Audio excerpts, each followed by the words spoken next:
El sonido de las llaves de mi hijo en la cerradura de la puerta principal ya no me traía alegría, sino el frío de un saqueo anunciado. Hacía años que ese tintineo metálico había dejado de ser la promesa de un abrazo o de una conversación trivial sobre el tiempo en Sevilla. Ahora era el preludio de una visita que no buscaba consuelo ni compañía. Era el sonido de la marea subiendo para arrastrar lo poco que me quedaba en la orilla. Hoy sabía con la certeza amarga que se instala en los huesos que Rubén venía por el último sobre, el sobre que guardaba en el fondo de un cajón de la cómoda, bajo un pañuelo de seda que fue de mi madre.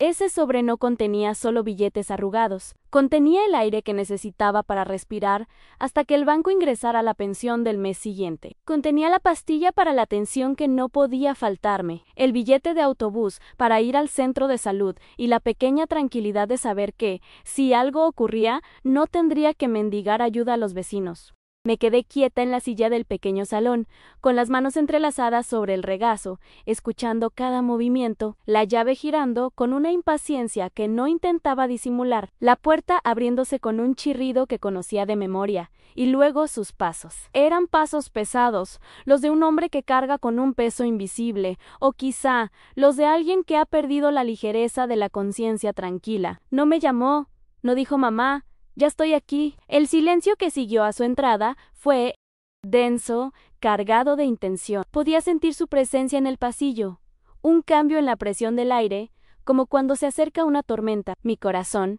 un viejo pájaro asustado, comenzó a latir desbocado contra mis costillas. Me obligué a respirar hondo, a calmar el temblor de mis manos. A mis 72 años, había aprendido a dominar el miedo, a esconderlo en los pliegues más profundos de mi alma. Pero con Rubén, el miedo siempre encontraba una grieta por la que colarse. Si alguna vez has sentido que el amor se convierte en una deuda que no puedes pagar, cuéntame tu edad o desde qué ciudad me escuchas. A veces, el eco de otras voces nos recuerda que no estamos solos en el laberinto. Aquí, entre nosotros, podemos acompañarnos un trecho del camino. Imaginé el sobre, en su escondite, 150 euros. Era lo que había conseguido salvar de la pensión de este mes, después de pagar la luz, el agua y la comunidad. Después de darle a él la mitad, como cada mes desde hacía un año, para sus inversiones urgentes, para sus problemas puntuales que se habían vuelto crónicos. Es el último empujón, mamá. Te juro que con esto salgo a flote y te lo devuelvo todo. Con intereses, me había dicho la última vez. Sus promesas eran como el agua que se escurre entre los dedos, brillantes por un instante, y luego, nada. Solo la humedad fría del desengaño. Yo había trabajado toda mi vida como costurera, cosiendo para otros, arreglando vidas ajenas a través de sus prendas, juntando cada peseta primero, y cada euro después. Con el sudor de mis ojos cansados y mis dedos pinchados, mi marido Antonio, que en paz descanse, siempre me decían: Alma, tienes manos de santa, conviertes los harapos en tesoros. Y juntos, con su sueldo de carpintero y mis arreglos, habíamos levantado esta casa, este pequeño piso en Triana que olía a puchero los domingos y a barniz entre semana.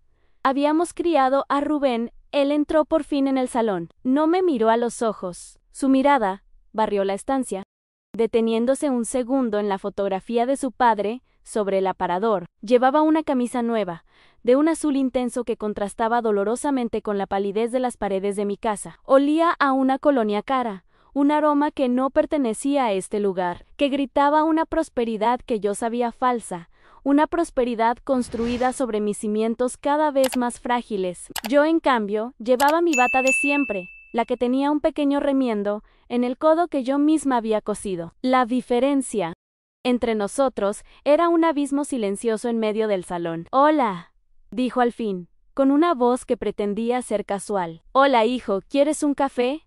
Aún queda un poco en el termo. Era un ritual inútil. Ann sabía que diría que no, que tenía prisa. Ofrecerle algo era mi manera de intentar normalizar lo que era profundamente anormal, de aferrarme a la ilusión de que era una madre atendiendo a su hijo y no una víctima esperando a su verdugo. «No, gracias. No tengo tiempo». Su mirada seguía esquivándome. Se pasó una mano por el pelo, un gesto nervioso que delataba su tensión. «Vengo a por, ya sabes, lo que hablamos, Ann. Rubén Empecé, y mi voz sonó más débil de lo que pretendía. Este mes no puedo, de verdad. Es lo último que me queda. Necesito comprar las medicinas, y las medicinas pueden esperar. Me interrumpió, y por primera vez, sus ojos se clavaron en los míos. Estaban fríos, desprovistos de la calidez que recordaba de su niñez. Eran los ojos de un extraño. Esto es más importante. Es una oportunidad de negocio que no puedo dejar pasar. Si no pongo el dinero hoy, lo pierdo todo, ¿entiendes? Todo en su voz se elevó, y vi cómo apretaba los puños. El hombre desesperado estaba ganando la batalla al hijo. Me encogí instintivamente en mi silla. Me sentí pequeña, frágil, una anciana indefensa frente a la tormenta que era su propia sangre. Pensé en la nevera. Dentro solo había media cebolla, un limón seco y un cartón de leche a punto de caducar. La fruta que me trajo Clara, mi vecina, la semana pasada se había acabado hacía 2 días. Había cenado un vaso de leche caliente con un trozo de pan duro, y ahora él venía a llevarse la posibilidad de llenarla, aunque fuera con lo más básico. Venía a llevarse mi dignidad. Es muy importante, mamá. Te lo devolveré la semana que viene. Te lo juro por papá. El nombre de su padre en sus labios fue como una bofetada. Antonio jamás habría permitido esto. Antonio le habría mirado a los ojos y, sin levantar la voz, le habría hecho sentir la vergüenza más profunda. Pero Antonio ya no estaba, y yo no tenía su fuerza. Mi fuerza se había ido deshilachando con cada visita, con cada euro que salía de mi monedero para entrar en su bolsillo, con cada mentira que yo elegía creer porque la verdad era demasiado dolorosa para soportarla. La verdad era que mi hijo, mi único hijo, me estaba despojando de todo, lentamente, sin piedad. Me levanté, sintiendo cómo me pesaban las piernas. Caminé hacia la cómoda, como una autómata, sintiendo su mirada fija en mi espalda. Abrí el cajón, el olor a naftalina y a recuerdos me golpeó. Ahí estaba el pañuelo de mi madre, y debajo, el sobre blanco. Mis dedos temblaron al cogerlo. Cada billete que había dentro tenía un propósito en la pastilla que mantenía a raya, el mareo, el pan para la semana, un poco de pescado para el viernes. Eran pequeñas barricadas contra la miseria, y estaba a punto de entregárselas al enemigo. Volví al salón y se lo tendí. No lo cogió. Inmediatamente, su mirada se fijó en el sobre, y por un instante, un fugaz instante, creí ver una sombra de duda, de arrepentimiento, pero desapareció tan rápido como había llegado, reemplazada por una determinación fría. Lo arrancó de mi mano con un movimiento brusco. No lo contó. Lo metió directamente en el bolsillo interior de su chaqueta. Gracias. Te llamo luego, dijo, girándose ya para marcharse. Ni un beso, ni un abrazo, ni una palabra de consuelo. Me quedé de pie en medio del salón, escuchando sus pasos alejarse por el pasillo. La puerta se abrió y se cerró. El sonido de la llave echándose desde fuera fue el punto final.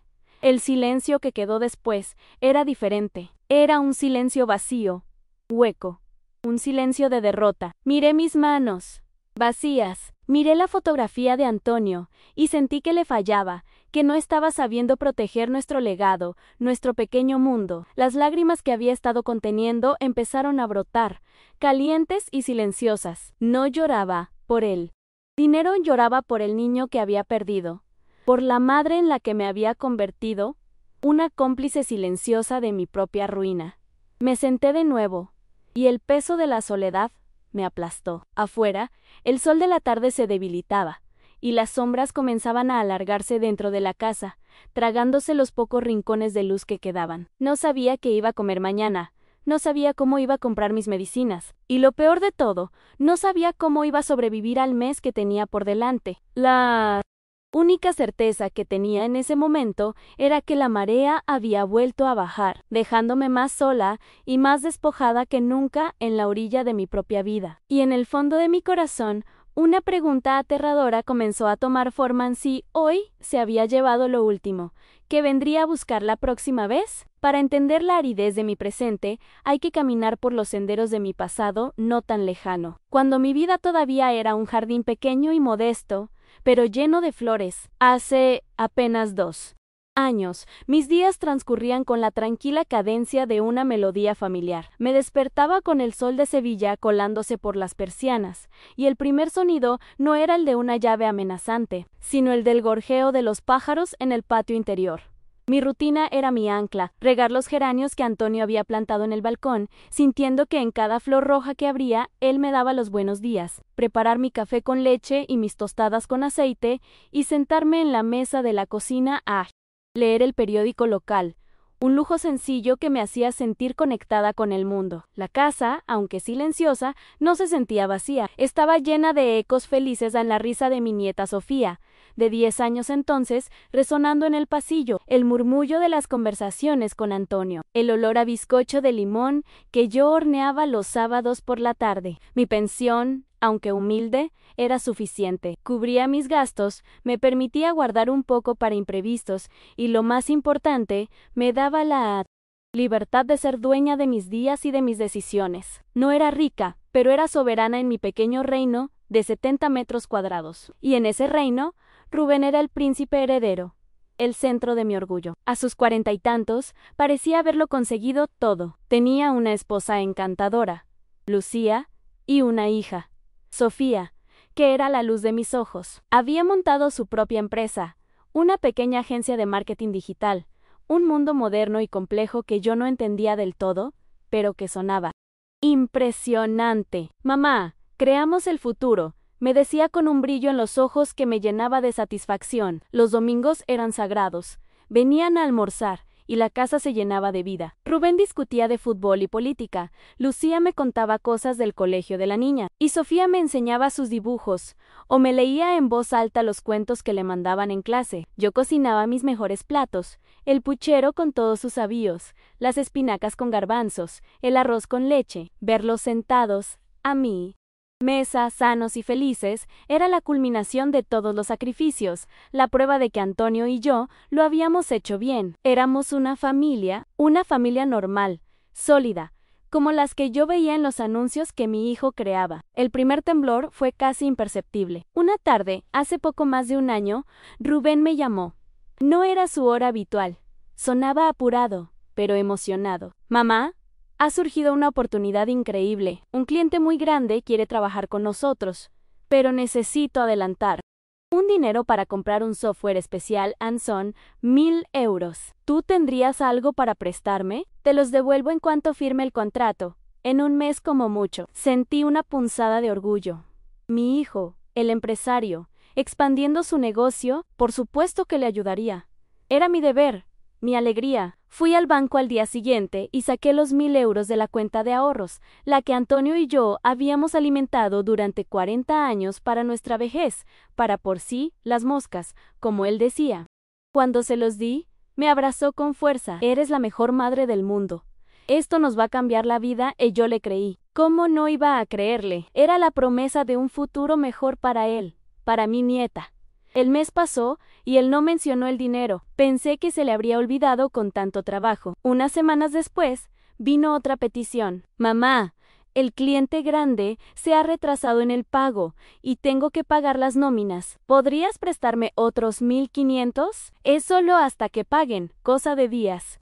De nuevo, la urgencia en su voz, la lógica impecable de sus razones. ¿Cómo iba a dejar que sus empleados se quedaran sin cobrar por un simple problema de flujo de caja? Volví a sacar el dinero de la cuenta de ahorros. Y así comenzó el goteo. Un goteo que al principio era esporádico y luego se convirtió en un arroyo constante. Las excusas eran siempre diferentes, siempre plausibles. Una campaña que requería una inversión inesperada, un equipo informático que se había estropeado, unos impuestos que no había previsto. Cada petición venía acompañada de una promesa de devolución inminente y de una capa de presión emocional.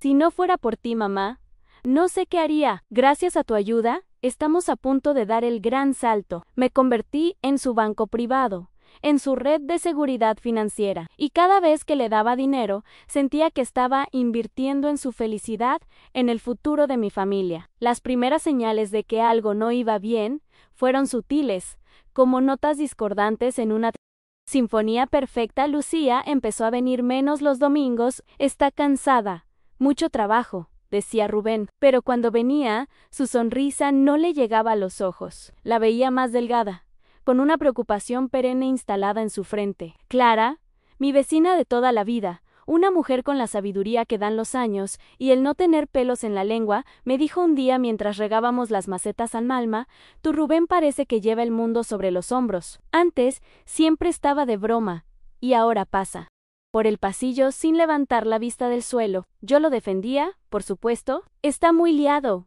Clara, montar una empresa es muy esclavo. Pero sus palabras se quedaron flotando en mi mente. Luego, los domingos en familia se espaciaron. Rubén venía a veces solo, o con Sofía, pero casi siempre con prisa. Las comidas se volvieron tensas. Él pasaba la mayor parte del tiempo mirando el móvil, respondiendo mensajes con el ceño fruncido. Si yo le preguntaba por el negocio, sus respuestas eran evasivas. En todo bien, mamá. Mucho lío. Cosas de números que no entenderías. Me trataba como si yo fuera una niña, como si mi mente no pudiera abarcar la complejidad de su mundo. A mí, que había llevado las cuentas de mi casa y de mi pequeño taller de costura con una precisión milimétrica durante 50 años, una vez Sofía, con la inocencia aplastante de los niños, le preguntó delante de mí a papá: ¿por qué ya no vamos al cine? Dijiste que iríamos cuando tuvieras dinero. La cara de Rubén se transformó. Fue un instante, pero lo vi, la ira, la humillación. Sofía, no digas tonterías. Papá tiene mucho trabajo. Es diferente, dijo con una dureza que me heló la sangre. Luego me miró, desafiante, como si me culpara a mí por la pregunta de la niña. El punto de inflexión, el momento en que la duda se convirtió en una certeza fría y aterradora, llegó una tarde de martes. Yo volvía de la compra, arrastrando mi carrito, cuando lo vi. Estaba a una manzana de mi casa, de pie junto a un coche de alta gama que yo no conocía. Hablaba con dos hombres de aspecto intimidante, vestidos con trajes caros pero con gestos de matones. Rubén no parecía un empresario de éxito negociando un tratón. Parecía acorralado. Gesticulaba, negaba con la cabeza. Su rostro era una máscara de pánico. Me escondí instintivamente detrás de un portal, con el corazón martilleándome en el pecho. Vi como uno de los hombres le daba una palmada en la mejilla, una palmada que no era amistosa, sino una advertencia. Rubén se encogió y asintió, derrotado. Los hombres subieron al coche y se fueron. Él se quedó allí un momento, pasándose las manos por la cara, como si quisiera borrar la expresión de terror que tenía. Luego sacó el móvil. Mi propio teléfono sonó en mi bolso. Era él en la vibración. Me sobresaltó tanto que casi dejó caer las bolsas. Contesté, intentando que mi voz sonara normal. Dime, hijo Onola. Mamá. Oye, te llamaba para decirte que al final no puedo pasar a verte esta tarde. Estoy en una reunión importantísima con unos inversores de Madrid. Se va alargar. La mentira fue tan descarada, tan directa, que me quedé sin aire. Estaba a menos de 100 metros de mí, con el miedo todavía pegado a la piel, y me estaba mintiendo con una facilidad pasmosa. No estaba en una reunión. Estaba en la calle, asustado, después de un encuentro que olía a peligro. Bueno, no te preocupes, hijo. Que vaya bien la reunión, conseguí decir. Gracias. Mamá, mañana te llamo. Un beso. Colgó. Me quedé allí, escondida en la sombra del portal, viendo cómo mi hijo se alejaba en dirección contraria a mi casa, con los hombros caídos. El hombre que acababa de ver no era un empresario con problemas de liquidez. Era un hombre con problemas serios, problemas que le hacían mentir a su propia madre. Fue en ese momento, al colgar el teléfono y verlo desaparecer por la esquina, cuando el frío que sentí no era por la corriente de la calle, era un frío que nacía dentro. La primera helada sobre el jardín de mi confianza, y supe, con una claridad que me partió el alma, que el dinero que le había estado dando no era para ningún software, ni para ninguna nómina. Estaba alimentando al monstruo que se lo estaba devorando. Bloque 3/8 partes de el frío que se instaló en mi alma aquella tarde de martes. Viéndolo mentir con el miedo aún pintado en su rostro, no se marchó. Se quedó a vivir conmigo. Se enredó en las mantas de mi cama por la noche, se sentó a mi mesa durante mis comidas solitarias y me acompañó en mis paseos al mercado, un fantasma helado que solo yo podía ver. Mi primer instinto no fue el de la confrontación, fue el del nido, el instinto de una madre pájaro que ve al halcón sobrevolando y, en lugar de chillar para ahuyentarlo, intenta cubrir a su polluelo con sus propias alas, aunque sepa que son frágiles e inútiles contra el depredador.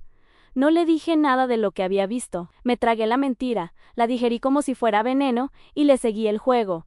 ¿Qué tal los inversores de Madrid? Les pregunté por teléfono al día siguiente, y el corazón se me encogió al escucharle inventar detalles de una reunión que nunca existió. ¿Por qué lo hice? Porque una parte de mí, la parte más antigua y necia, la que lo acunó en sus brazos y le curó las heridas de las rodillas, se negaba a aceptar la enormidad de lo que había vislumbrado. Aceptar que mi hijo estaba en un peligro que yo no podía nombrar era aceptar mi fracaso como madre, mi impotencia absoluta, y eso era un abismo al que no me atrevía a asomarme. En las semanas que siguieron, el mundo que yo conocía comenzó a encogerse. Rubén, con una sutileza perversa, empezó a podar las ramas de mi vida social. Mamá, no hace falta que le cuentes a Clara nuestros asuntos. Es una buena mujer.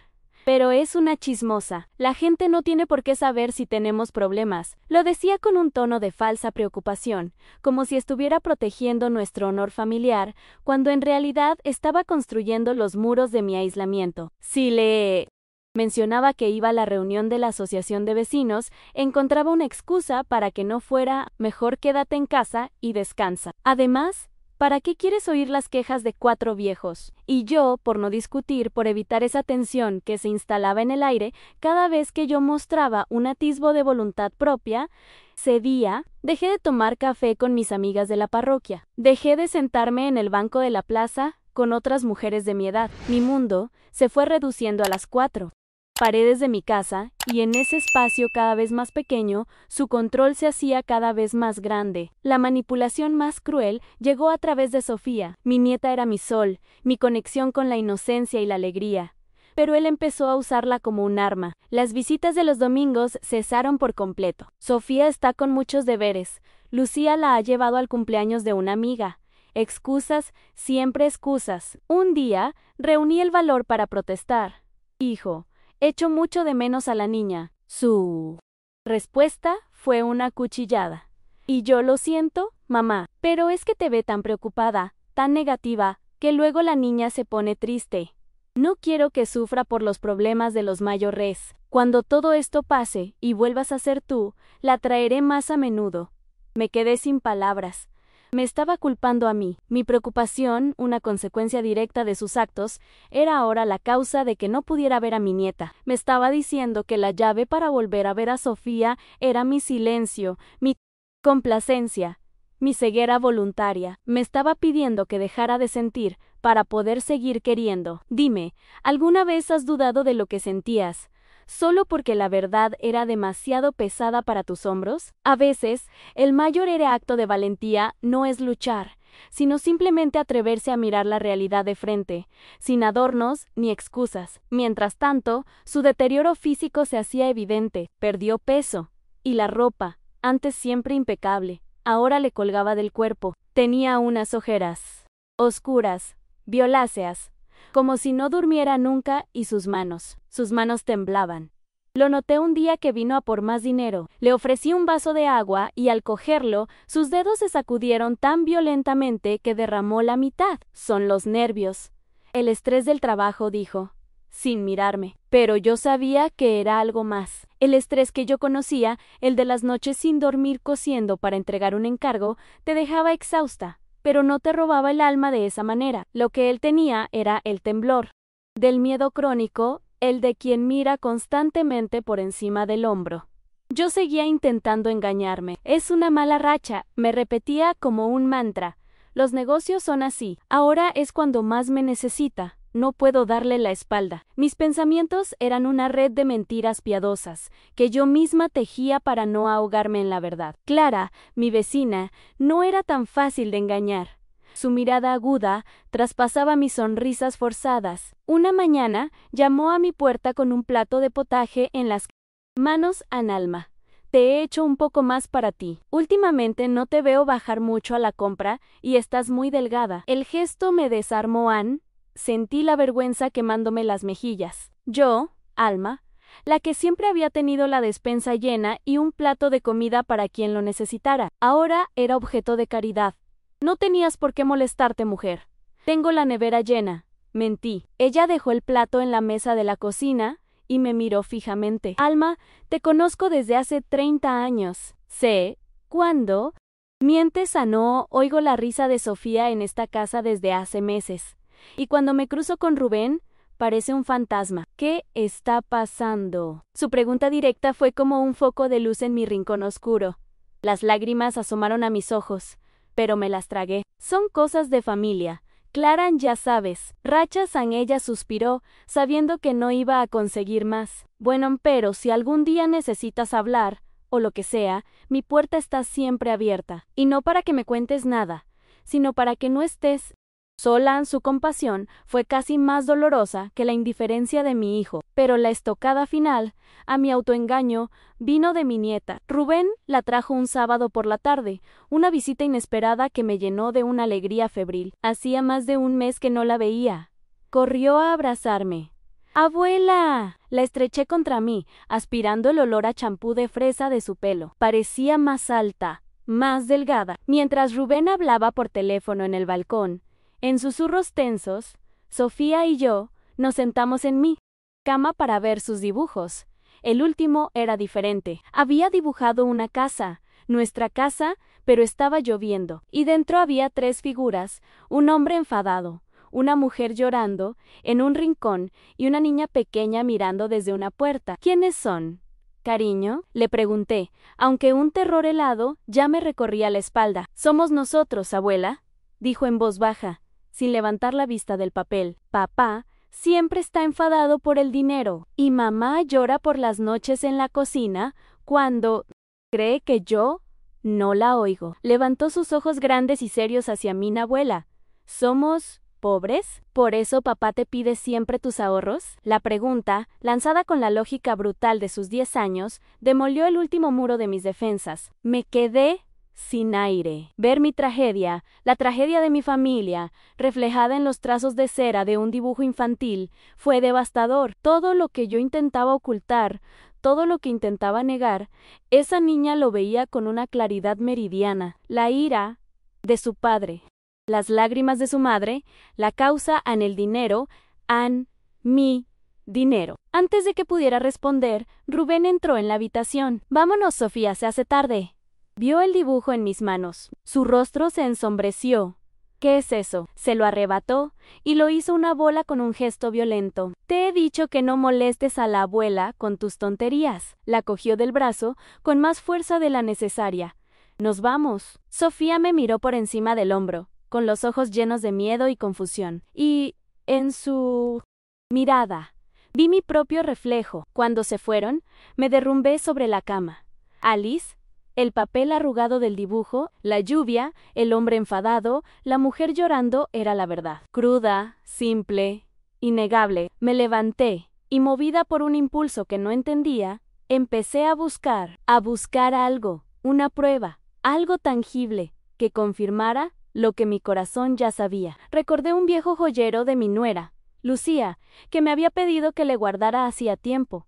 Lo busqué en el fondo del armario. Estaba allí, pero al abrirlo, noté que faltaba algo. Faltaba una pulsera de oro que Antonio y yo le habíamos regalado cuando nació Sofía. Mi sangre se heló. Llamé a Lucía, no contestó. Entonces, mientras guardaba el joyero, mis dedos tropezaron con un papel doblado en el fondo del cajón, un papel que no era mío. Lo abrían, era el resguardo de una casa de empeños del centro. La descripción del objeto era clara en pulsera de oro con grabado Sofía. La fecha era de hacía 3 semanas.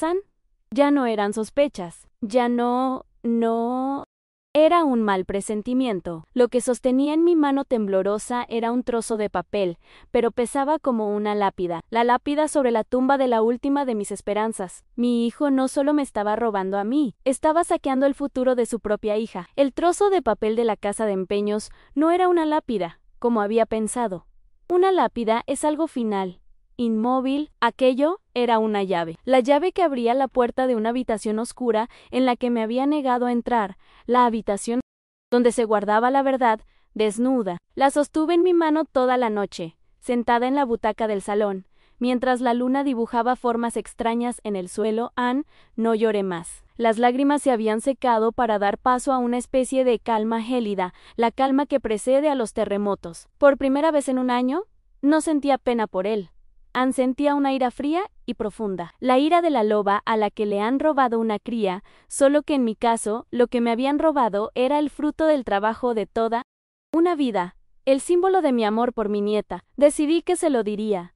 No le gritaría, Anne, no le acusaría. Simplemente le mostraría el papel y le preguntaría por qué. Creía, en mi ingenuidad, que la evidencia de su traición lo rompería, que vería el reflejo de su monstruosidad en mis ojos y se arrepentiría. Vino 2 días después, no llamó. Usó su llave, como siempre, como si fuera el dueño del tiempo y del espacio. Yo lo esperaba sentada a la mesa de la cocina, con el resguardo del empeño boca abajo, junto a mi taza de café. Entró con ese aire de urgencia que se había convertido en su segunda piel. Mamá, no tengo mucho tiempo, necesito. Siéntate, Rubén, le interrumpí. Mi voz sonó extrañamente firme, una voz que ni yo misma reconocía. Me obedeció. Sorprendido por mi tono, Anne se sentó frente a mí. El silencio se estiró entre nosotros, tenso como la cuerda de un violín. Deslicé el papel sobre la mesa y le di la vuelta. Él bajó la mirada. ¿Lo leyó? Anne vi como sus nudillos se ponían blancos al apretar las manos sobre la mesa. Anne no levantó la vista. ¿Por qué, Rubén?, pregunté en un susurro. Era el regalo de sus abuelos. El primer regalo de su vida. Esperaba un derrumbe, una confesión, lágrimas. Lo que recibí fue una explosión. Levantó la cabeza de golpe y sus ojos no contenían vergüenza, sino furia. Una furia defensiva, acorralada. ¿Qué es esto? ¿Ahora me espías? ¿Registras los cajones de mi mujer? ¿Quién te has creído que eres? Su grito resonó en la pequeña cocina. Me eché hacia atrás, asustada por la violencia de su reacción. Yo no registraba nada. Lo encontré por casualidad. Mentira, gritó, poniéndose en pie de un salto. La silla chirrió contra el suelo. Siempre metiendo las narices donde no te llaman. No tienes ni idea de nada. Ni idea. Se inclinaba sobre mí, su sombra cubriéndome. ¿Crees que quería hacer eso? ¿Crees que me gustó? Lo hice para protegernos, para que no nos pasara algo peor. Lo hice por Sofía. La justificación era tan retorcida, tan monstruosa que me dejó sin aliento. Usar el nombre de su hija para justificar el robo de su propio patrimonio. ¿Protegernos de qué, Rubén? ¿En qué lío estás metido? No lo entenderías, espetó. Son cosas de negocios, cosas de adultos. Tú solo vives en tu pequeño mundo, con tus plantas y tus recuerdos. No sabes cómo funciona la vida real. La vida real es dura, y a veces hay que hacer cosas que no nos gustan. Me miró con un desprecio que me hirió más que cualquier grito. Menos mal que me tienes a mí para solucionar los problemas. Si no, ¿qué sería de ti? ¿Qué sería de nosotros? En un movimiento maestro de crueldad, había volteado la situación. La víctima era él, el sacrificado, y yo, la entrometida, la que no entendía nada, la que encima se atrevía a juzgarlo. Aquella confrontación fallida fue el final de algo, el final de la madre que esperaba al hijo arrepentido. A partir de ese día, Rubén se quitó la máscara por completo. La opresión dejó de ser sutil. El primer día del mes siguiente, cuando sabía que el banco me ingresaba la pensión, no esperó a que yo lo llamara. Se presentó en mi puerta a las 9 de la mañana. Vamos, mamá, acompáñame al banco. ¿Puedo ir yo sola? Rubén, no, vamos juntos. Así me das directamente mi parte y nos ahorramos viajes. Fuimos, en silencio. Él caminaba un paso por delante, como si yo fuera una carga. En el banco, se quedó esperando junto a la puerta mientras yo sacaba el dinero. La cajera, una chica joven que ya me conocía, me miró con extrañeza. Al salir, antes de que pudiera guardar el dinero en el monedero, él me lo quitó de la mano. Contó los billetes allí mismo, en medio de la calle. Separó más de la mitad para él y me devolvió un pequeño fajo. Con esto tienes de sobra para tus cosas, dijo, guardándose su parte en el bolsillo. Me sentí humillada, expuesta, como una niña a la que su padre le da la paga. Mi autonomía financiera había desaparecido. Ya no era su benefactora, era su cajero automático. La humillación emocional se convirtió en su táctica diaria. Me llamaba a horas intempestivas. ¿Qué haces? Nada, viendo la televisión. ¿Has hablado con alguien? No. con nadie. Era un interrogatorio constante, una forma de vigilancia que me hacía sentir prisionera en mi propia casa. Sus comentarios se volvieron más hirientes. Si se me caía algo, decían cada día estás más torpe. La edad no perdona. Si olvidaba un detalle, sentenciaban tienes la cabeza perdida. No sé cómo te las arreglas sola. Cada frase era un pequeño martillazo contra mi autoestima, un intento deliberado de hacerme sentir inútil, dependiente, de convencerme de que sin él yo estaría perdida. Yo, que había criado a un hijo sola tras la muerte de mi marido. Yo, que había manejado un hogar y un negocio, ahora, según él, era una anciana senil que no sabía ni atarse los zapatos. Y la peor parte es que, a fuerza de oírlo, una parte de mí empezó a creérselo. Empecé a dudar de mi juicio, de mi memoria. Empecé a sentirme frágil. Mi estrategia cambió. Ya no buscaba la verdad ni esperaba el arrepentimiento, solo buscaba la paz. O, para ser más precisos, la ausencia de conflicto. Le daba el dinero para que no gritara. No le hacía preguntas para que no se enfadara. Me encerraba en casa para no tener que darle explicaciones. Mi vida se convirtió en un ejercicio de apaciguamiento, en un intento constante de no provocar a la bestia.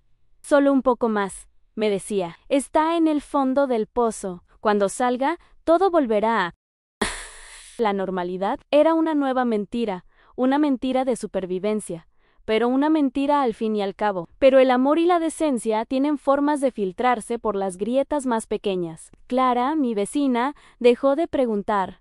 Empezó a actuar. Un día encontré una bolsa con fruta y un pollo en la puerta de mi casa. Otro día, un termo de caldo caliente. Nunca decía nada. Solo me sonreía desde su puerta y me guiñaba un ojo. Era su forma de decir en sé lo que pasa. No estás sola.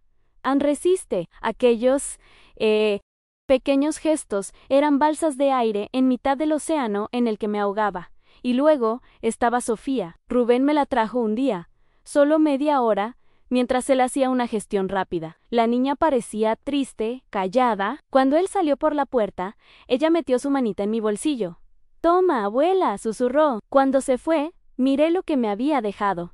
Eran 5 euros arrugados. Su paga de la semana. Ampara tus medicinas. No se lo digas a papá, me había dicho al oído antes de irse. Me senté en la silla, con la moneda de 5 euros en la palma de la mano. Y lloré como no había llorado en meses. Lloré de pena, de amor, de rabia. Mi nieta, una niña de 10 años, intentando protegerme. El mundo estaba del revés. El final de ese mes, Rubén llegó a casa una noche.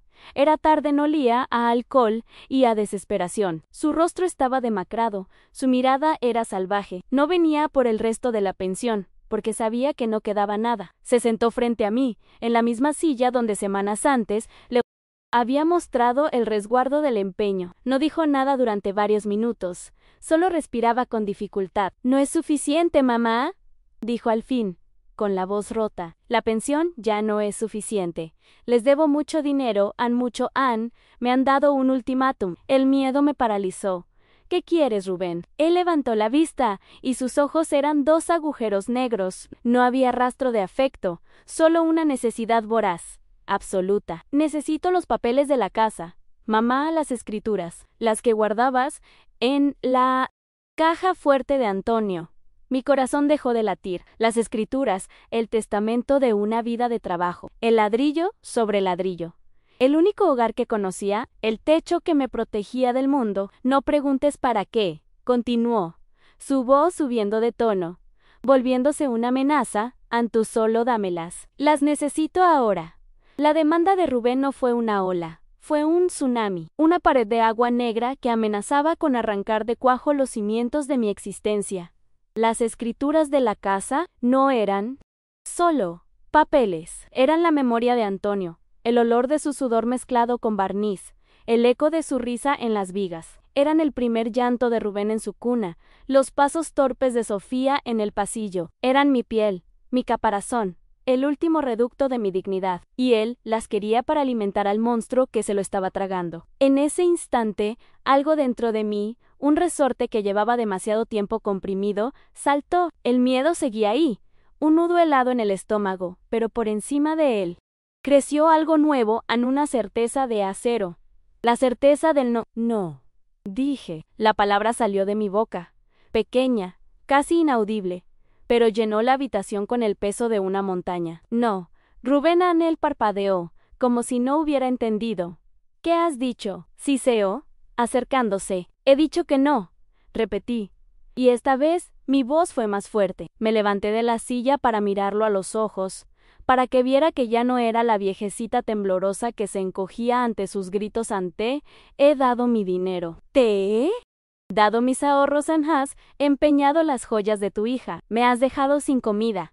Me has humillado en todo eso. Sí, pero la casa no. La casa de tu padre, la casa donde te criaste, no se toca. Es lo único que no te voy a dar. Su rostro se convulsionó en una máscara de incredulidad, que rápidamente se transformó en una rabia pura, volcánica. No me la vas a dar. No me la vas a dar. Rugió, y su voz era el estruendo de algo que se quiebra por dentro. No tienes ni idea, vieja estúpida. No. Tienes ni la más remota idea. Y entonces ocurrió. Con un movimiento salvaje, barrió con el brazo el aparador, la fotografía de Antonio en su marco de plata cayó al suelo con un estrépito de cristal roto. El sonido me atravesó como una bala. Ver la cara sonriente de mi marido hecha añicos en el suelo fue la profanación definitiva. Esto no es un negocio, gritó, con la cara roja y las venas del cuello marcadas. No son inversiones, es gente. ¿Me oyes? Gente muy peligrosa. Les debo hasta el aire que respiro, y si no les pago, me matan. ¿Me van a matar, mamá? ¿Es eso lo que quieres? ¿Que me encuentren? En una zanja. Se agarró la cabeza con las manos, tirándose del pelo, y por primera vez vi en él no solo a un abusador, sino a un animal aterrorizado. Y no irán solo a por mí, irán a por todos, a por Lucía, a por Sofía. El nombre de la niña fue un latigazo. Me lo han dicho. Saben a qué colegio va. Saben a qué hora sale. Y tú, con tu estúpida casita y tus estúpidos recuerdos, nos vas a condenar a todos. Se giró hacia la puerta, tropezando con sus propios pies. Volveré, gritó desde el umbral, con los ojos desorbitados. Y más te vale tener esos papeles, o juro por Dios que derribaré la puerta y los encontraré yo mismo. Y se fue, dejando tras de sí un portazo que hizo temblar las paredes y un silencio lleno del olor a violencia y a miedo mortal. Me quedé paralizada, mirando el retrato roto de Antonio. La amenaza ya no era velada, era explícita. Brutal a muerte en peligro para Sofía. Las palabras retumbaban en mi cabeza. Me arrodillé con dificultad, y mis dedos temblorosos recogieron los trozos de cristal, con cuidado de no cortar la fotografía. Al tocar el rostro de papel de mi marido, me derrumbé. La ira se disolvió y solo quedó un dolor inmenso, un duelo por el hijo que había desaparecido para siempre, reemplazado por ese extraño, desesperado y peligroso. ¿Cómo habíamos llegado hasta aquí? ¿En qué recodo del camino se había perdido? Estaba tan sumida en mi miseria que no oí los golpes suaves en la puerta. Fueron tan tímidos que al principio pensé que eran imaginaciones mías, pero insistieron. Me levanté, limpiándome las lágrimas con el dorso de la mano, y caminé hacia la puerta, esperando encontrarme de nuevo con la furia de Rubén. Pero al abrir, la que estaba allí era Lucía, mi nuera. Era la imagen de la derrota. Estaba más delgada que nunca, con el pelo recogido de cualquier manera, y los ojos hinchados de tanto llorar. Llevaba días, semanas, sin dormir bien, se notaba. Se quedó en el umbral, abrazándose a sí misma, como si tuviera frío. «Alma, ¿puedo pasar?», susurró. Asentí sin palabras y me hice a un lado. Entró, y su mirada se posó inmediatamente en el marco roto en el suelo. Su rostro se descompuso aún más. «Ha estado aquí», afirmó. No era una pregunta, asentí de nuevo. Nos quedamos en silencio, dos mujeres unidas por el mismo hombre y la misma catástrofe. La invité a sentarse y le preparé una tila. Con las manos todavía temblorosas, ella la aceptó y sostuvo la taza caliente como si fuera un salvavidas. «Lo he oído todo», dijo finalmente, con la voz quebrada. Yo estaba llegando a la esquina cuando él salió corriendo. Oí los gritos desde la calle. «Lo siento tanto, Alman, por todo». «Tú no tienes la culpa de nada, hija», le respondí, sentándome frente a ella. «Lo sé», dijo, y una lágrima solitaria rodó por su mejilla, pero me siento culpable por haber callado tanto tiempo, por haberle creído, por haberte dejado sola en esto. Tomó una respiración profunda, como si fuera a sumergirse en aguas profundas. Tengo que contarte la verdad. Toda la verdad, Anne, ya no puedo más. Y entonces, la confesión se derramó. No había ninguna empresa de marketing, o sí la hubo, pero había fracasado estrepitosamente hacía casi 2 años. Rubén lo había perdido todo, pero su orgullo le impidió admitirlo. En lugar de declararse en bancarrota y empezar de cero, quiso encontrar una salida rápida. Y la encontró en el juego Partidus de Póker ilegales en locales clandestinos, donde se movía mucho dinero. Al principio, ganó lo suficiente para mantener la farsa de su vida de éxito, pero luego, como siempre pasa, empezó a perder. Perdió lo poco que les quedaba, y para intentar recuperarlo, pidió dinero prestado. No a un banco ellos, a prestamistas que no te piden avales, pero que te cobran los intereses con amenazas. La deuda se convirtió en una bola de nieve, vació nuestras cuentas. Alman vendió mi coche sin que yo lo supiera. Empeñó mis joyas. Él levantó su mano izquierda, estaba desnuda. Faltaba su anillo de casada. Esta mañana me di cuenta de que no estaba, y encontré la papeleta igual que tú. El círculo se cerraba. La pulsera de Sofía no había sido un hecho aislado, era parte de un patrón de desesperación y saqueo. Me amenazaron. Alma, continuó. Con la voz temblando, vinieron a casa. Me enseñaron fotos de Sofía entrando en el colegio. Me dijeron que si Rubén no pagaba esta semana, empezarían a cobrarse la deuda en especie.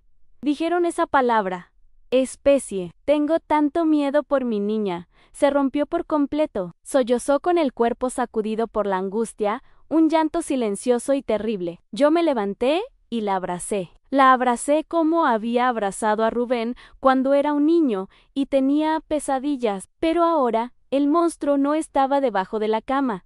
Estaba en nuestras vidas, amenazando con devorarnos. Escuchar la historia de labios de Lucía fue diferente. Las palabras de Rubén habían sido un torbellino de rabia y pánico. Las de Lucía eran un informe forense, detallado y frío, de la muerte de nuestra familia. Ya no había lugar para la duda ni para la esperanza vana. Mi hijo no estaba enfermo, no estaba pasando una mala racha, estaba atrapado en las fauces de un lobo, y nos estaba arrastrando a todas con él. Sentí como la tristeza y el miedo que me habían paralizado se transformaban en otra cosa, una rabia fría, sí, pero también una claridad absoluta. El objetivo ya no era salvar a Rubén, el objetivo era salvar a Sofía ña y a Lucía ña, a mí misma, proteger el nido, no al polluelo que se había empeñado en destruirlo. Acaricié la espalda de Lucía hasta que sus sollozos se calmaron. Se separó de mí, secándose las lágrimas con rabia. No sé qué hacer, Alma, susurró, con la voz ronca. He pensado en coger a la niña y huir, pero nos encontrarían. No tenemos a dónde ir, no tenemos nada. La miré a los ojos. Vi en ellos el reflejo de mi propia desesperación de hacía apenas unas horas. Pero ahora algo había cambiado en mí. La confesión de Lucía no me había hundido, me había dado un suelo firme sobre el que pisar, aunque ese suelo fuera el de la peor de las verdades. Tomé sus manos frías entre las mías. Llorar ya no sirve de nada, hija, le dije, y mi voz sonó con la misma firmeza con la que le había dicho no a mi hijo. Se acabaron las lágrimas y el miedo. El miedo solo alimenta a los monstruos. Ahora toca pensar, toca actuar. Me miró, sorprendida. Pero ¿qué podemos hacer? Apreté sus manos con fuerza. Yo he pasado mi vida cosiendo, hija, uniendo trozos de tela para hacer algo fuerte, algo que proteja, remendando rotos para que las prendas duren. Y eso es lo que vamos a hacer ahora. Me levanté y recogí la fotografía de mi marido del suelo, sacudiendo los últimos cristales. Vamos a remendar esto, antes de que se desgarre por completo, y lo haremos juntas. El portazo de Rubén dejó un eco que vibró en él, aire, y en mis huesos. Pero esta vez, el silencio que vino después no fue de derrota, fue el silencio de la antesala de una batalla. El momento en que 2 ejércitos se observan a través del campo antes de la primera carga. Lucía y yo nos quedamos mirando, el retrato roto de Antonio a nuestros pies como un soldado caído. El llanto se había secado. Ahora, en los ojos de mi nuera, veía la misma llama que sentía arder en mi pecho en una furia fría, la resolución de quien ya no tiene nada que perder.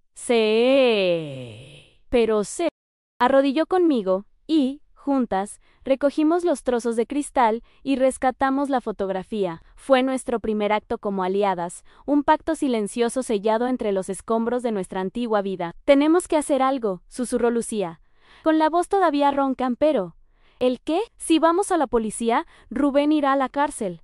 Y esta gente no le teme a la policía. Podrían tomar represalias contra Sofía. Su miedo era lógico, paralizante. Era el mismo miedo que me había mantenido a mí en silencio durante un año. Pero la amenaza contra la casa, contra el santuario de Antonio, había cambiado las reglas del juego.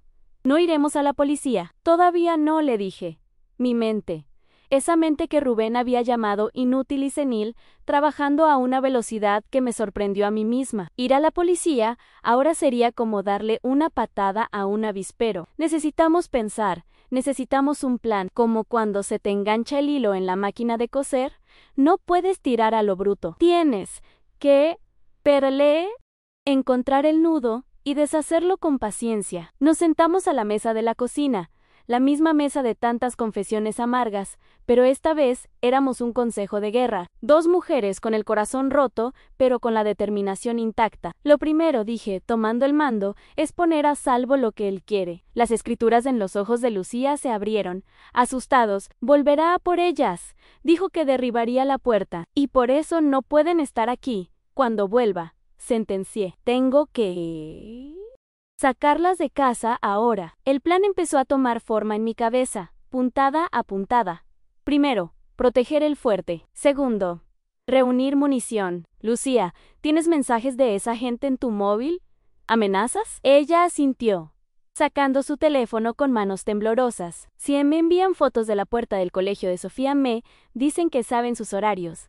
Guárdalos, no borres nada. Es nuestra prueba. Tercero, y lo más importante, buscar un general que supiera luchar en esta guerra. No podemos hacer esto solas. Necesitamos ayuda profesional. Alguien que entienda de estas cosas, de violencia, de deudas. Alguien que no sea la policía. Recordé un folleto que había visto en el centro de salud, de una asociación de ayuda a la mujer. En su momento no le di importancia. Ahora parecía una señal del destino. El primer obstáculo era el tiempo. Rubén podía volver en cualquier momento. El miedo era un veneno que amenazaba con paralizarnos. Lucía se mordía las uñas. ¿Y si vuelve ahora? ¿Y sí? ¿Nos ve? Por eso tenemos que ser rápidas, le dije, infundiéndole una calma que yo misma apenas sentía. Tú busca el número de esa asociación y pide una cita para hoy mismo. Invéntate cualquier cosa. Di que es una urgencia. Yo iré a por las escrituras. Subí al pequeño altillo, un lugar que olía a polvo y a tiempo detenido. Allí, en una vieja caja de hojalata que había pertenecido a Antonio, junto a sus herramientas de carpintero más preciadas, estaban las escrituras de la casa, el papel amarillento, el sello oficial. Al tocarlas, sentí una conexión directa con mi marido, como si me diera su permiso, su bendición. Las metí bajo mi blusa, pegadas a la piel, sintiendo el frío del papel contra mi pecho. Era mi escudo. Mientras yo aseguraba nuestro único patrimonio, Lucía logró la primera victoria. Tengo cita en 1 hora. Se llama Elena. Le he dicho que mi marido me ha amenazado y que temo por mi hija. Me ha dicho que vaya inmediatamente. El siguiente paso era el más arriesgado. Tenía que sacar los papeles de la casa. Solo había un lugar donde estarían a salvo. Llamé a la puerta de Clara, a mi vecina. Me abrió con su expresión de preocupación habitual. Clara, le dije, sin rodeos, necesito pedirte el favor más grande de mi vida. La hice pasar a mi salón, lejos de oídos indiscretos. Le enseñé las escrituras. Rubén las quieren para pagar deudas. Me ha amenazado, por favor. ¿Puedes guardármelas tú? Es el único lugar donde no se le ocurrirá buscar. Clara no dudó ni un segundo. Encogió el sobre con una solemnidad casi religiosa. Por supuesto, Alman faltaría más. Me cogió las manos. Haces bien, Ann, ya era hora. Esta casa es tuya y de tu nieta. Que no os la quite nadie. Estarán más seguras conmigo que en el Banco de España. Su apoyo incondicional fue el viento que necesitaba para inflar mis velas. El último preparativo antes de salir fue el más doloroso. Lucía llamó a la madre de una amiga de Sofía. Con la voz entrecortada, le pidió si la niña podía quedarse a dormir esa noche en su casa. Le diré que es una sorpresa, una fiesta de pijamas. No quiero que esté aquí si él vuelve, me explicó, con los ojos llenos de lágrimas por tener que mentirle a su hija y alejarla de su lado. Era una decisión de madre, una decisión que yo entendía perfectamente. Proteger a las crías a cualquier precio. Con Sofía a salvo y las escrituras seguras, nos dirigimos al centro de ayuda. Era un piso discreto en una calle tranquila, sin carteles, solo una pequeña placa en el portalán dentro. El ambiente era de calma y seguridad. Nos recibió una mujer de unos 40 años, con una mirada serena y una sonrisa amable. Era Elena y nos sentamos en su despacho, un cuarto pequeño pero acogedor, con plantas y dibujos de colores en las paredes. Y allí, por primera vez, contamos la historia completa, desde el primer préstamo hasta la amenaza de muerte, pasando por el empeño de las joyas y la vigilancia a Sofía. Lucía le enseñó los mensajes en su móvil. Yo le hablé de la humillación, del control, del miedo. Elena escuchó sin interrumpir, asintiendo de vez en cuando, tomando notas. Anne no nos juzgó. No nos miró con pena, nos miró con comprensión y profesionalidad. Cuando terminamos, se reclinó en su silla y nos miró a ambas. Lo que me estáis describiendo, dijo con voz calmada pero firme, es un caso muy grave de violencia económica, psicológica y ahora, de amenazas. Habéis hecho muy bien en venir y sobre todo, habéis hecho muy bien en actuar juntas. Sus palabras nos validaron, nos dieron fuerza. Hay varias cosas que podemos hacer. Lo primero es garantizar vuestra seguridad. Podemos solicitar una orden de alejamiento de emergencia para Rubén. Legalmente, le impediría acercarse a vosotras, a la casa y al colegio de Sofía. La idea de una orden de alejamiento era a la vez un alivio y un terror. Era el paso definitivo, el que rompía la familia para siempre. Pero eso, continuó Elena, y su tono se volvió más grave, os protegerá de Rubén, no os protegerá de sus acreedores. Esa gente opera fuera de la ley. Una orden de alejamiento les da igual. Nos explicó que la única forma de neutralizar esa amenaza era que la policía los detuviera. Pero para que la policía actúe, dijo, mirándonos fijamente, necesitan una prueba sólida. La palabra de Rubén contra la de ellos no siempre es suficiente en esos círculos. Necesitan algo más. Necesitan que él confiese. El corazón me dio un vuelco. Elena pareció leerme el pensamiento. Sé lo que estáis pensando. Es peligroso, Anne, pero es la única salida real a este laberinto. El testimonio de Lucía y los mensajes son un buen comienzo, pero si pudiéramos conseguir que él mismo admita la deuda, que dé nombres, que explique la naturaleza de las amenazas, eso les daría a la policía todo lo que necesitan para desarticular a ese grupo. Se inclinó sobre la mesa, y sus ojos, antes amables, ahora tenían la dureza del acero. La próxima vez que contacte con vosotras, la próxima vez que pida dinero o exija las escrituras, tenéis que estar preparadas, tenéis que conseguir que hable, y tenéis que grabarlo. La casa, mi casa, se había transformado. Ya no era el refugio de mis recuerdos, ni la prisión de mi miedo. Ahora era un escenario preparado para la última escena de una obra terrible. Lucía y yo nos movíamos por él como actrices, repasando su papel antes de que se levantara el telón. Ella había colocado su móvil sobre el aparador, apoyado en un libro, con la cámara y el micrófono activados y disimulados por un pañuelo de ganchillo. Habíamos ensayado nuestras frases, nuestros gestos, nuestras entradas y salidas. El plan era sencillo en su concepción y aterrador en su ejecución. Haríamos que Rubén se sintiera el director de la escena, que creyera que tenía el control, mientras nosotras, las actrices secundarias, grabábamos la confesión que sería su ruina y nuestra salvación. La espera fue una tortura. Cada coche que pasaba por la calle, cada portazo en el edificio, nos hacía dar un respingo. El tiempo se estiraba, pegajoso y denso, como la miel. Nos sentamos en el salón, sin hablar, dándonos fuerza con la mirada. Yo tenía en mi regazo mi vieja cesta de costura, y mis manos, por pura costumbre, buscaban el tacto de un dedal, de una aguja, como si cosiendo pudiera remendar la tensión del aire. Llegó al anochecer, Ano llamó a la puerta, la abrió con su llave, con la furia de quien viene a reclamar lo que considera suyo. Entró en el salón y nos vio a las dos allí. Sentadas en su mirada, era la de un animal salvaje, inyectada en sangre por la falta de sueño y el pánico. Veo que habéis tenido una reunión familiar, dijo con un sarcasmo venenoso. ¿Ya te ha contado tu nuerita todos mis pecados? Lucía se levantó, pálida pero decidida. Era su turno. Rubén, tenemos que hablar, dijo, y su voz tembló solo un poco. No hay nada que hablar, espetó el He venido a por los papeles. ¿Los tienes, mamá? ¿O vas a dejar que maten a tu hijo? Se dirigió a mí, ignorando a Lucía, pero ella se interpuso. No se los vas a dar, dijo con una fuerza que me sorprendió. No hasta que nos digas la verdad. Toda la verdad. ¿Quiénes son, Rubén? ¿A quién le debemos nuestra vida? Él soltó una carcajada amarga. ¿Ahora quieres saberlo? ¿Ahora que todo está perdido? ¡Sí!, gritó ella. Tengo derecho a saber por quién mi hija no puede dormir tranquila. Tengo derecho a saber por quién he tenido que empeñar hasta el anillo de mi boda. La mención del anillo pareció golpearle. Anne retrocedió un paso. Tú no entiendes nada.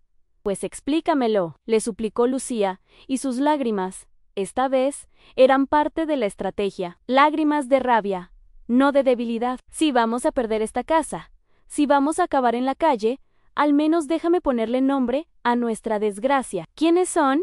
Los Soto, esos de los que hablabas por teléfono. El nombre, que yo le había sugerido que usara, pareció descolocarlo. ¿Cómo sabes tú ese nombre?, preguntó, con los ojos entrecerrados, la sospecha naciendo en su mente. Fue mi turno. Me levanté, caminando lentamente hacia adelante. He oído, hijo, te he oído muchas noches, hablando en susurros, hablando de los hermanos Soto, de una deuda que no parabas de crecer. Me acerqué, adoptando mi antiguo papel de madre suplicante. Si te doy las escrituras, Rubén, ¿nos dejarán en paz? ¿Se acabará todo? Dime que sí, por favor. Dime que si te doy la casa, Sofía estará a salvo. Mi aparente rendición fue el cebo perfecto. Su rostro se relajó un poco. Creyó que había ganado. Sí, mamá, dijo, con la voz más calmada. Claro que sí. Con el dinero de la casa podré pagarles. Los Soto no son mala gente si les pagas. Solo son impacientes. La deuda son 100.000 euros. Les daré la casa como garantía. Ellos me darán el dinero, y todo se solucionará. 100.000 euros. La cifra flotó en el aire, obscena, y Anne lo había dicho. Había confesado la cantidad, había confirmado el nombre. Miré de reojo el móvil. Estaba grabando. ¿Y nos dejarán en paz? ¿Estás seguro? ¿No le harán daño a la niña?, insistió Lucía siguiendo el guión. «¿Qué no?», exclamó él, perdiendo la paciencia de nuevo. «No le harán nada si pago. Ellos mismos me lo dijeron. Paga, y tu preciosa familia no tendrá ningún problema. Ahora dame los papeles, mamá. Se acabó el teatro». Y entonces, el plan se torció. En su impaciencia se abalanzó hacia mí, intentando registrar los bolsillos de mi bata. «¿Dónde los tienes?», Lucía gritó y se interpuso. «¿Entre nosotros? No la toques». Él la apartó con un empujón violento. Ella cayó al suelo, y en la caída el móvil se desplazó, su lente ahora apuntando al techo. El corazón me subió a la garganta. ¿La grabación? Rubén, al ver a Lucía en el suelo, pareció darse cuenta de lo que había hecho, pero su desesperación era más fuerte que su conciencia. Se volvió hacia mí.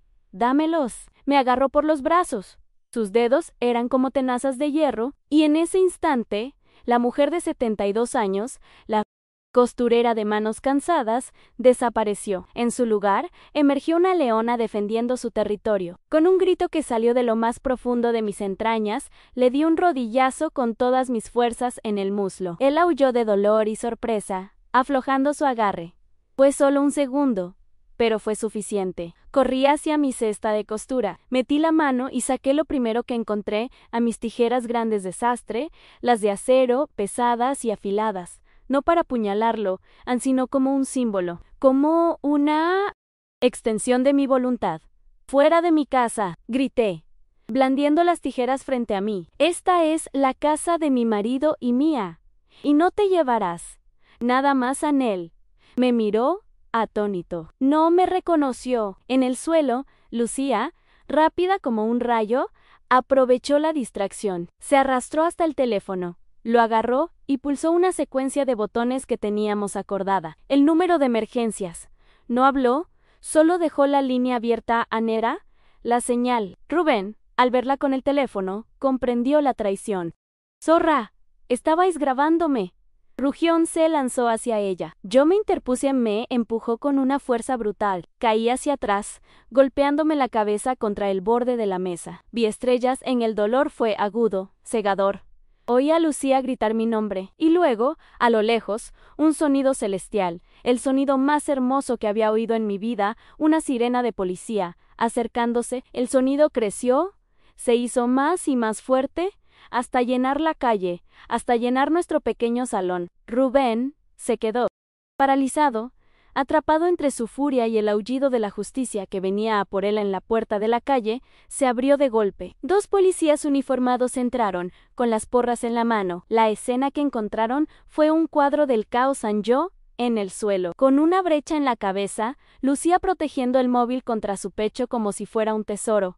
Y Rubén, de pie en medio de la habitación, derrotado, jadeante, con la cara descompuesta por la comprensión de que el juego, por fin, se había acabado. Suelte eso, le dijo un policía, refiriéndose a un trozo de mi vestido que aún tenía agarrado en el puño. Rubén abrió la mano como un autómata, se dejó esposar sin oponer resistencia. Su cuerpo, antes tenso y violento, ahora estaba flácido, vacío. Mientras se lo llevaban, sus ojos se encontraron con los míos. No había ira en ellos, solo un vacío insondable, el de un hombre que acaba de caer por un precipicio. Lucía corrió a mi lado, ayudándome a sentarme. «¡Lo tenemos!», susurró, mostrándome la pantalla del móvil. «Está todo grabado». Un paramédico me limpiaba la herida de la cabeza, pero yo no sentía el dolor. Solo sentía un alivio inmenso, agotador. La calma que sigue a la peor de las tormentas. Si has llegado hasta este punto de mi historia, es que entiendes que a veces hay que romperlo todo para poder empezar a reconstruir. Comparte este vídeo o suscríbete. Nunca sabes a quién puedes estar dándole la fuerza para dar el primer golpe contra los muros de su propia prisión. Cuando las luces de la última patrulla desaparecieron por la esquina y el eco de la sirena se disolvió en la noche sevillana, un silencio de una naturaleza completamente nueva se instaló en mi salón. No era el silencio pesado y opresivo de antes, era un silencio ligero, vacío, el silencio que queda tras un derrumbe, cuando el polvo empieza a sentarse y se puede, por fin, evaluar la magnitud de los daños y la solidez de lo que ha quedado en pie. Yo estaba sentada en la butaca, con una vendaje en la cabeza que me apretaba ligeramente y una taza de tila entre las manos. Lucía estaba a mi lado, en el suelo, con la cabeza apoyada en mis rodillas, y ninguna de las dos decía nada. No había nada que decir. Habíamos sobrevivido. El retrato de Antonio, sin el cristal, seguía sobre el aparador, y su sonrisa ahora parecía serena, como si nos diera su aprobación. En ese momento, la puerta se abrió suavemente. Era Clara, entró sin hacer ruido, con una manta sobre un brazo y una fiambrera en la otra mano. «Os he traído un poco de caldo caliente», dijo en un susurro.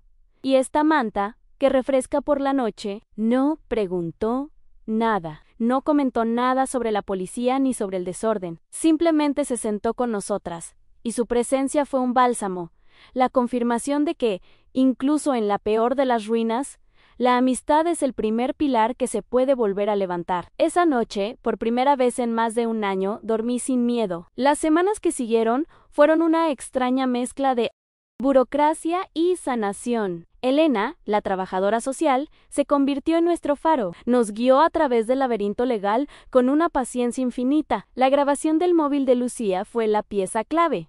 Con ella, la policía no tardó en actuar. Los hermanos Soto, los prestamistas, fueron detenidos en una operación más grande de lo que imaginábamos. Resultó que no éramos sus únicas víctimas. Eran una red de usura que había atrapado a docenas de familias desesperadas. La detención de Rubén fue el comienzo de su desmantelamiento. A él, la confesión grabada no le dejó escapatoria, pero, enfrentado a la verdad, hizo lo único decente que le quedaba por hacer. Cinte colaboró, lo contó todo. Su testimonio, unido al de otras víctimas que se atrevieron a denunciar al saber que los Soto habían caído, fue crucial. Elena nos explicó que por su colaboración, su condena sería reducida, no se libraría de la cárcel.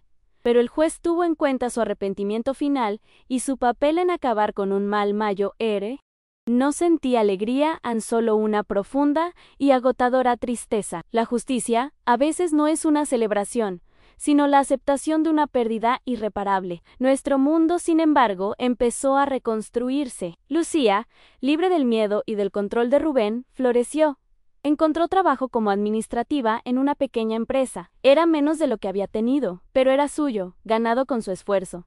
Ella y Sofía se mudaron conmigo. Al principio, pensamos que sería temporal, pero pronto nos dimos cuenta de que funcionaba. Mi casa, antes silenciosa y triste, volvió a llenarse de vida. Los domingos volvieron a oler a comida casera, pero ahora éramos un matriarcado, 3 generaciones de mujeres bajo el mismo techo, aprendiendo a vivir de nuevo. Sofía recuperó la risa. Ya no dibujaba casas bajo la lluvia, ahora dibujaba soles, flores y 3 figuras de mujeres, siempre de la mano. A veces preguntaba por su padre, le decíamos la verdad, adaptada a su edad, aunque papá había cometido errores muy grandes, que había hecho daño a gente, y que ahora estaba en un lugar donde lo estaban ayudando a curarse para no volver a cometerlos. Yo también cambié, el miedo se había ido, y en su lugar había una fuerza tranquila que no sabía que poseía. Volví a tomar café con mis amigas, volví a las reuniones de la asociación de vecinos. Pero ya no era solo para pasar el rato. Un día, llevé mi vieja máquina de coser al centro cívico y propuse una idea en un taller de costura gratuito para mujeres del barrio. Para arreglar ropa, para aprender un oficio, o simplemente para charlar mientras las agujas subían y bajaban. Lo llamamos el hilo de la vida. Empezamos 5, y al cabo de unos meses éramos más de 20, mujeres de todas las edades, cada una con su historia, con sus remiendos y sus desgarros. Y mientras les enseñaba a enhebrar una aguja o a hacer un dobladillo, me di cuenta de que no solo estábamos cosiendo tela, estábamos tejiendo una red de apoyo, de compañía, de solidaridad, la misma red que Clara había tejido para mí sin que yo se lo pidiera. Mi pequeña victoria personal se había convertido en una contribución a mi comunidad. Visitamos a Rubén en la cárcel. La primera vez fue la más difícil. Lo vi detrás de un cristal, con el uniforme gris, más delgado, más viejo. Parecía un hombre hueco. Lloró durante toda la visita. Nos pidió perdón una y otra vez. Un perdón que yo acepté, pero que ya no necesitaba para vivir. No era un perdón que borrara el pasado, sino uno que le permitía a él empezar a construir un futuro. Seguimos yendo, sobre todo por Sofía, para que no creciera con un fantasma, sino con la realidad de un padre que se equivocó, que está pagando por ello y que la quiere. Ya no lo veo con la venda del amor ciego de una madre, ni con la rabia de una víctima. Lo veo como lo que es, un hombre roto que quizá algún día consiga remendarse. A veces, por la tarde me siento en mi butaca, con la cesta de costura a mi lado y miro mi casa. Oigo la risa. ¿Ponto la risa? De Sofía haciendo los deberes con su madre en la cocina. Huelo el jazmín del patio de Claran y pienso en todo lo que pasó. Comprendí que el amor verdadero no es el que permite y calla, sino el que tiene el valor de decir basta. Comprendí que mi fuerza no residía en aguantar, sino en el momento en que decidí no aguantar más. Y comprendí que la soledad es la peor de las prisiones, y que la única llave para abrirla es la mano tendida de otra persona. No salvé a mi hijo. Quizá lo que hice fue salvarme a mí, para así darle a él la única oportunidad que le quedaba, la de salvarse a sí mismo. Esta historia, aunque es la mía, se parece a la de miles de mujeres que cosen sus vidas en silencio, aguantando tirones que amenazan con desgarrarlo todo. Si alguna vez te has sentido así, recuerda que el hilo más fuerte no es el que aguanta solo, sino el que se teje en compañía de otros. Comparte tu historia, si te sientes preparada, o simplemente escucha la de los demás. Aquí, en este pequeño rincón del mundo, siempre habrá alguien dispuesto a ofrecerte aguja e hilo.